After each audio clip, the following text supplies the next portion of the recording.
নতুন একটা চ্যাপ্টার শুরু করছি, তড়িৎ উৎস এবং ওহমের সূত্র। তো এই চ্যাপ্টারটা শুরু হচ্ছে প্রথমেই তড়িৎ উৎস দিয়ে। তাহলে আমরা প্রথমে তড়িৎ উৎস নিয়ে আলোচনা করব। এখন প্রশ্ন হচ্ছে তড়িৎ উৎস মানে কি? তড়িৎ উৎস মানে যা কিছু যা থেকে আমরা তড়িৎ প্রবাহ পেতে পারি, anything from which we can get certain electric current. ঠিক, এবার বলে রাখি যে তড়িতের উৎসগুলো কেমন, কিভাবে তৈরি করা হয় সেখান থেকে তড়িৎ, তার উপর নির্ভর করে তড়িতের উৎসগুলোকে দুভাগে ভাগ করা যায়। একটাকে বলা হয় তড়িৎ কোষ, ইলেকট্রিক সেল, আরেকটাকে বলা হয় ডায়ানামো।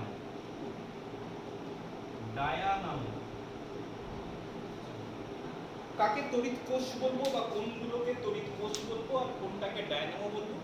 তো মূল ব্যাপার হচ্ছে যে সমস্ত তড়িৎ উৎসগুলোর কোনো সরল যন্ত্রাংশ ব্যবহার করা হয় না। We do not use any simple type of machine.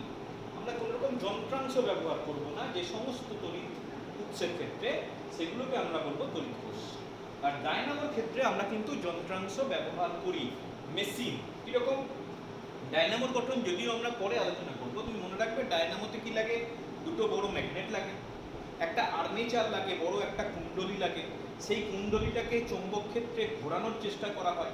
সুতরাং অনেক কিছু লাগে, কিন্তু তড়িৎ কোষের ক্ষেত্রে সেসব কিছু লাগে না। তো যাই হোক, আমি ডায়নামো নিয়ে এখন আলোচনা করব না। আমাদের যাবতীয় আলোচনা এবার তড়িৎ কোষ নিয়ে। তড়িৎ কোষ বললাম তোমাকে, তড়িৎ কোষ কোনগুলো? তড়িৎ কোষ তুমি বলতে পারো সোলার সেল। সৌর কোষ হচ্ছে তড়িৎ কোষ। সৌর কোষ থেকে, সোলার সেল থেকে আমরা কারেন্ট পাই। অথবা তুমি বলতে পারো রাসায়নিক কোষ, রাসায়নিক কেমিক্যাল সেল। এইগুলো থেকেও আমরা কিন্তু রাসায়নিক কোষ থেকেও কিন্তু আমরা তড়িৎ প্রবাহ পাই। আচ্ছা, এবার আমরা দেখি রাসায়নিক কোষগুলো নিয়ে আলোচনা করব। সোলার সেল নিয়ে আলোচনার বিষয় এখানে নয়। আচ্ছা, রাসায়নিক কোষ কোনগুলো তোমরা জানো? যে সমস্ত কোষে রাসায়নিক শক্তি থেকে তড়িৎ শক্তি পাওয়া যায়। রাসায়নিক শক্তি, সেখান থেকে আমরা পাবো তড়িৎ শক্তি। মানে chemical energy is converted into electric energy, সেটাকে আমরা বলছি রাসায়নিক কোষ। ঠিক আছে? তাহলে প্রথমে তড়িৎ উৎস থেকে দুভাগে ভাগ করলাম, তড়িৎ কোষ আর ডায়নামো। ডায়নামোটাকে বাদ দিলাম, তড়িৎ কোষটাকে কনসেন্ট্রেট করলাম।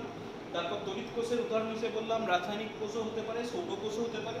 সৌর কোষটাকে বাদ দিলাম, আমরা মেনলি রাসায়নিক কোষ নিয়ে আলোচনা করলাম। সৌর কোষের গঠন আলাদা। আচ্ছা, রাসায়নিক কোষে কি করছি? আমরা মেনলি রাসায়নিক শক্তি থেকে কিছু পরিমাণ তড়িৎ শক্তি পেয়ে থাকি। সেই রাসায়নিক কোষগুলোকে আবার তিন ভাগে ভাগ করা যায়। একটাকে বলা হয় প্রাথমিক কোষ, প্রাইমারি সেল, প্রাথমিক কোষ।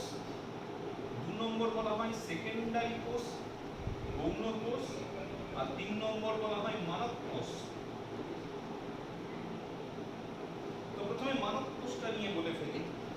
মানব কোষের ব্যাপারটা কিরকম, যে এটা বলে প্রমাণ মানব কোষ বা প্রমাণ কোষ, মানে একটা স্ট্যান্ডার্ড সেল বলা হয়।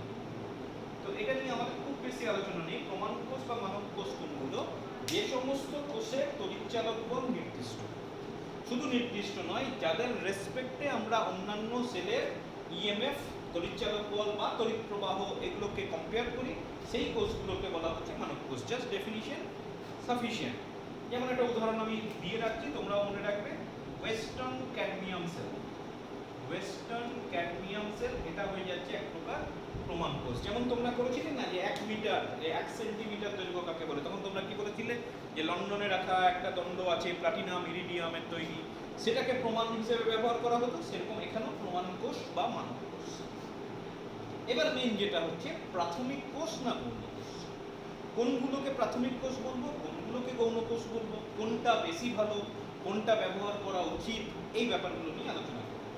তো বলে রাখি, প্রাথমিক কোষ কোনগুলো? যে কোষে সরাসরি রাসায়নিক শক্তি থেকে তড়িৎ শক্তি, মানে ডাইরেক্টলি আমি শুধুমাত্র কেমিক্যাল এনার্জি থেকে ইলেকট্রিক এনার্জি নেব, সেই কোষগুলোকে বলা হচ্ছে প্রাথমিক কোষ। তাহলে সেকেন্ডারি সেল কোনগুলো? আচ্ছা, উদাহরণ দিই। প্রাথমিক কোষ কোনগুলো? যেমন তোমরা আগে পড়েছো সরল ভোল্টীয় কোষ, ভোল্টাইক সেল। যেমন তোমরা পড়েছো লেকল্যান্ড সেল। ওই কোষগুলোকে বলা হচ্ছে প্রাথমিক কোষ, কারণ ওখানে সোজাসুজি রাসায়নিক শক্তি থেকে তড়িৎ শক্তি, আর কোনো কিছু হয়নি। আর গৌণ কোষ কোনগুলো? গৌণ কোষ হচ্ছে যে আমরা প্রথমে তড়িৎ শক্তি ব্যবহার করবো, বাহ্যিক তড়িৎ উৎস থেকে তড়িৎ উৎস নেব, সেই তড়িৎ উৎসের সাহায্যে রাসায়নিক শক্তিটাকে সঞ্চয় করব, তারপর সেই রাসায়নিক শক্তি থেকে আবার তড়িৎ শক্তি পাবো। ঠিক আছে? From external source using some electric current we will store the chemical energy and that chemical energy will be converted to the electrical energy. যেমন আমি খুব সিম্পল একটা উদাহরণ দিই, যে রিচার্জেবল ব্যাটারি। রিচার্জেবল ব্যাটারি তুমি দেখবে যে চার্জ করা হয় মানে কি, বাহ্যিক তড়িতের সাহায্যে আমি ওটাকে চার্জ করছি, ওর রাসায়নিক উপাদানগুলোকে সক্রিয় করছি, তখন ওর মধ্যে শক্তিটা সঞ্চিত হচ্ছে, তারপর সেটা থেকে আমি তড়িৎ শক্তি পাচ্ছি। বা আরো সিম্পল এক্সাম্পল হচ্ছে মোবাইলের, আমাদের মোবাইলের ব্যাটারিটাকে রোজ চার্জ দিতে হয়, রোজ বা একদিন পর পর চার্জ দিতে হয়। মানে কি, আমি ইলেকট্রিক সোর্সের সঙ্গে লাগিয়ে দিচ্ছি, তার মানে ইলেকট্রিক সোর্স থেকে কারেন্টের মাধ্যমে রাসায়নিক উপাদানটা সক্রিয় হচ্ছে, রাসায়নিক শক্তি স্টোর হচ্ছে, সেখান থেকে আবার তড়িৎ শক্তি পাচ্ছি। তাহলে ওইগুলো হয়ে যাচ্ছে গৌণ কোষ। ঠিক আছে? তাহলে প্রাথমিক কোষ আর গৌণ কোষের মধ্যে পার্থক্য বোঝা গেল। আচ্ছা, প্রাথমিক কোষটা আরেকবার মনে করিয়ে দিই। প্রাথমিক কোষে রাসায়নিক শক্তি থেকে তড়িৎ শক্তি কিভাবে কাজ করে মনে করে দেখো। একটা পাত্রের মধ্যে কি করা হয়, দুটো দণ্ড নেওয়া হয় প্রথমত, এবং অবভিয়াসলি দুটো দণ্ড সেম ম্যাটেরিয়ালের হয় না, দুটো আলাদা ম্যাটেরিয়াল নিতেই হবে, তাহলে সেট তৈরি হবে। আচ্ছা, এখানে লিকুইড হিসেবে যেটা নেওয়া হয় সেটা নেওয়া হয় সাধারণত অ্যাসিড প্লাস ওয়াটার নেওয়া হয়। কেন অ্যাসিড প্লাস ওয়াটার নেওয়া হয়? যখনই আমি অ্যাসিড প্লাস ওয়াটার নেব, সাপোজ আমার H2SO4 নিলাম অ্যাজ ফর এক্সাম্পল, তখন কি ঘটনা ঘটবে যে H2SO4টা ভেঙে যায়, জলীয় দ্রবণটা কিরকম হয়, H প্লাস আয়ন তৈরি হয় আর SO4 minus minus ion. Similarly জলটাও কিছুটা পরিমাণ ভেঙে যায়, সেটা হচ্ছে H প্লাস আর OH মাইনাস আয়নে ভেঙে যায়। এবার এখানে যে প্লাস আয়নটা সেটা সলিউশনের মধ্যে আছে, আবার মাইনাস আয়নগুলো সলিউশনের মধ্যে আছে। এবার depending on the electric positivity বা নেগেটিভিটি যা বলবে, তার উপর নির্ভর করে এই আয়নগুলো, প্লাস আয়নগুলো একটা প্লেটের দিকে চলে আসে, মাইনাস আয়নগুলো একটা প্লেটের দিকে চলে আসে। এবং এর ফলে দেখা যায় একটা প্লেটে প্লাস চার্জ বা ধনাত্মক বিভবে আহিত হয়, আর একটা প্লেট ঋণাত্মক বিভবে আহিত হয়। এখন যদি এই দুটো টার্মিনালকে আমি একটা বাহ্যিক রোধের সঙ্গে যুক্ত করি, তখন দেখা যায় পজিটিভ প্রান্ত থেকে নেগেটিভ প্রান্তের দিকে একটা প্রবাহ মাত্রা সৃষ্টি হয়। এইভাবে রাসায়নিক শক্তিটাকে কাজে লাগিয়ে আমি কিছু পরিমাণ তড়িৎ শক্তি প্রাথমিক কোষে পেয়ে থাকি। এত সিম্পল এখন আর ব্যবহার হয় না, এখন অনেক জটিল চলে এসছে, বা আরো মডিফাইড চলে এসছে, সেকেন্ডারি সেলও চলে এসছে, আমরা সেকেন্ডারি সেল প্রচুর পরিমাণে ব্যবহার করি। নেক্সট চলে এসো কম্প্যারিশন। প্রাথমিক কোষের সঙ্গে গৌণ কোষের একটা কম্প্যারিশন বলবো না, পার্থক্যটাই করতে চাইবো নাকি, কোনটা ভালো কোনটা খারাপ, প্রাইমারি সেল আর এদিকে বললাম আমি সেকেন্ডারি সেল। প্রাইমারি সেল কোনগুলো? যেগুলো সরাসরি directly chemical energy is converted to electric energy. এক নম্বর পয়েন্ট। তো এখানেও আমি এক নম্বর পয়েন্ট কি লিখলাম, by using some external source, বাহ্যিক তড়িৎ উৎসের সাহায্যে রাসায়নিক শক্তি সঞ্চিত হয়, সেই রাসায়নিক শক্তিকে তড়িৎ শক্তিতে রূপান্তরিত করা হয়। সোজা কথায় আমি ডেফিনিশনগুলো লিখে ফেললাম।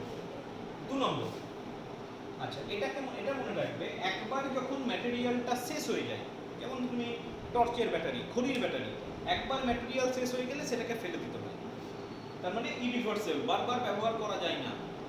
কিন্তু সেকেন্ডারি যেগুলো আছে সেগুলোকে আমি বারবার ব্যবহার করতে পারি। প্রতিদিন চার্জ দিলাম, 1 বছর 2 বছর মোবাইলের ব্যাটারি চলছে, রিচার্জেবল ব্যাটারিগুলো দীর্ঘদিন চলে, তাহলে এটা আমি বারবার ব্যবহার করতে পারবো, এটা আমি বারবার ব্যবহার করতে পারবো না। 3 নম্বর, আভ্যন্তরীণ রোধ। আভ্যন্তরীণ রোধ সম্পর্কে একটা ধারণা ক্লাস 10 এ তোমাদের দেওয়া হয়েছিল, আবার আমরা ওই জিনিসটা আলোচনা করব। তো আপাতত বলে রাখি যে প্রাইমারি সেলের ক্ষেত্রে আভ্যন্তরীণ রোধের মান অনেক বেশি, ইন্টারনাল রেজিস্ট্যান্স, আর এটার ক্ষেত্রে ইন্টারনাল রেজিস্ট্যান্স অনেকটা কম। অবভিয়াসলি একই পরিমাণ ইএমএফ এর জন্য অনেক বেশি পরিমাণ কারেন্ট পাওয়া যায়। মানে একটা যদি 5 ভোল্টের প্রাথমিক কোষ নাও আর যদি সেকেন্ডারি সেল নাও, তুমি দেখবে সেকেন্ডারি সেলের ক্ষেত্রে বেশি কারেন্ট পাচ্ছ, কারণ আভ্যন্তরীণ রোধ অনেক কম।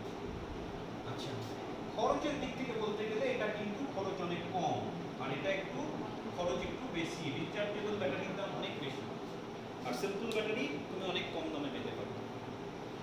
5 নম্বর, অ্যাম্পিয়ার আওয়ার সামর্থ্য, অ্যাম্পিয়ার আওয়ার এফিশিয়েন্সি কি হয়, এটার ক্ষেত্রে অনেক কম, এটার ক্ষেত্রে অনেক বেশি।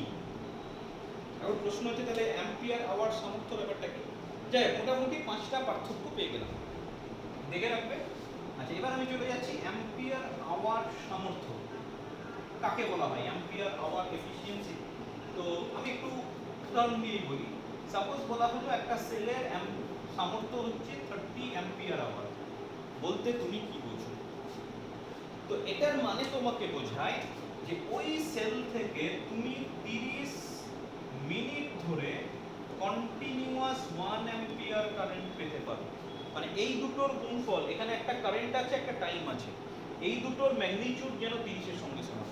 তুমি এটাকে এভাবেও বলতে পারতে যে 15 মিনিট ধরে 2 অ্যাম্পিয়ার কারেন্ট পাওয়া যাবে, অথবা তুমি বলতে পারে 10 মিনিট ধরে 3 অ্যাম্পিয়ার কারেন্ট পাওয়া যাবে। তো আমরা চেষ্টা করব এইটাকেই ডেফিনিশন হিসেবে দেওয়ার, ঠিক আছে?